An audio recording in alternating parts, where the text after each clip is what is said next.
entering a section, when we have a flow entering a pipe section, the fully developed means it takes a certain distance, which we call as the entrance length, for the flow profile to become fully viscous. The entrance length is the distance for the flow profile to become fully viscous. Beyond the entrance length, this region of the flow is called the fully developed region, wherein the flow velocity profile is independent of the axial distance. So if we consider this to be our axial coordinate, the flow velocity profile is independent of the axial distance, and from there on the velocity is only a function of the radial position. In the previous part, we saw the derivation of u of r, or the velocity profile in the z direction as a function of r, and we are going to revisit that discussion for turbulent flow this time. And turbulent flow, the word turbulent, we discussed that in detail. Turbulence itself is characterized by the presence of velocity fluctuations with time. So if I take the velocity of an arbitrary point and make a graph of it with time, I have these fluctuations in the velocity about a mean value. This mean velocity,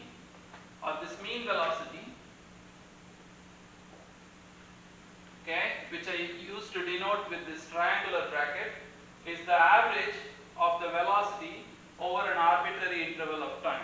Okay, so if we take this t, maybe at the start of your observation, maybe at the middle, maybe at the end, it's an arbitrary interval chosen at some point during the flow. If I take the velocity, the flow velocity at a particular point, say if I am considering this particular point here, and I plot the velocity that I would obtain at this point using a velocity probe, this is the readout from the velocity probe. That is, this is the value that the probe is outputting. This velocity is thought of in two ways. It has two parts, one being the average or the mean value, and u dash being the fluctuation about that mean. U dash being the fluctuation about that mean. So the properties of turbulence are such that if you take an arbitrary length of time and you perform or calculate the average value of u dash over that interval, the average value of the fluctuations add up almost to, or add up approximately to 0.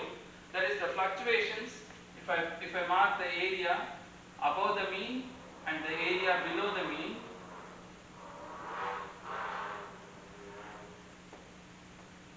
what this statement means is that those areas are exactly are equal, approximately, not exactly, above and below the mean. That's, if you think about it, that's what the average does. The average is nothing but a line that divides the population into two equal halves. So if I have this fluctuation, the mean velocity itself may be obtained by taking the complete velocity, and if I integrate this over time, okay, I can substitute mean, I can substitute the total velocity as the mean plus the fluctuation. The fluctuations add up to 0, leaving with this to be equal to the mean velocity. So I'll call this mean velocity, which is a term I introduced. Mean velocity is going to be the average velocity over a certain period of time, so that you can zero out all the fluctuations, or you can average out all the fluctuations. The velocity fluctuations are u dash as a function of time.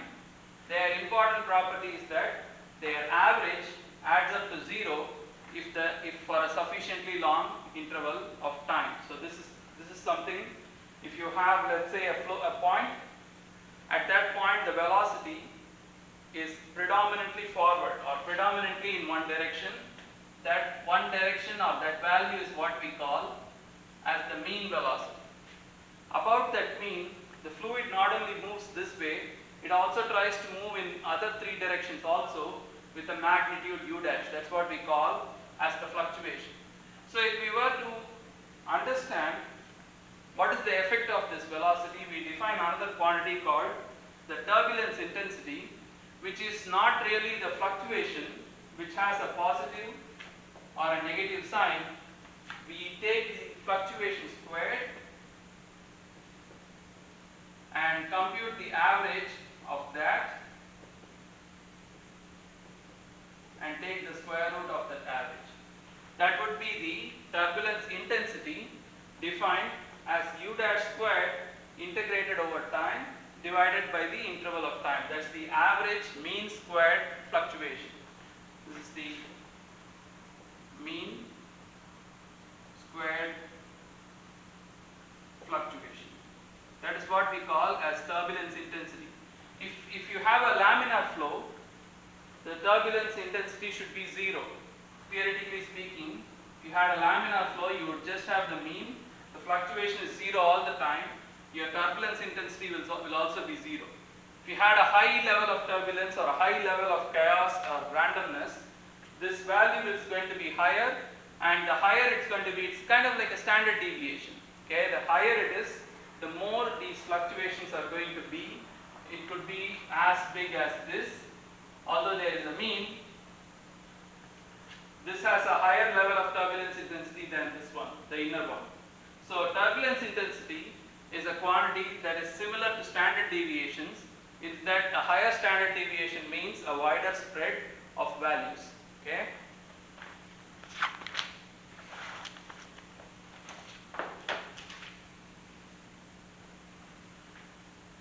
So this is the mean squared displacement. Okay. This is the mean squared displacement. Turbulence intensity itself. Okay. Turbulence intensity itself is defined as turbulence intensity is the mean squared displacement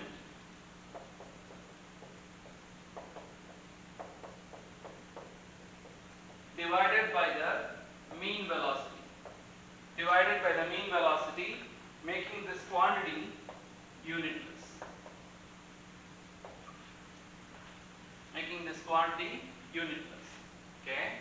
So these are three important terminologies that you should know regarding the velocity of a velocity in turbulent flow is composed of a mean component and a fluctuation component.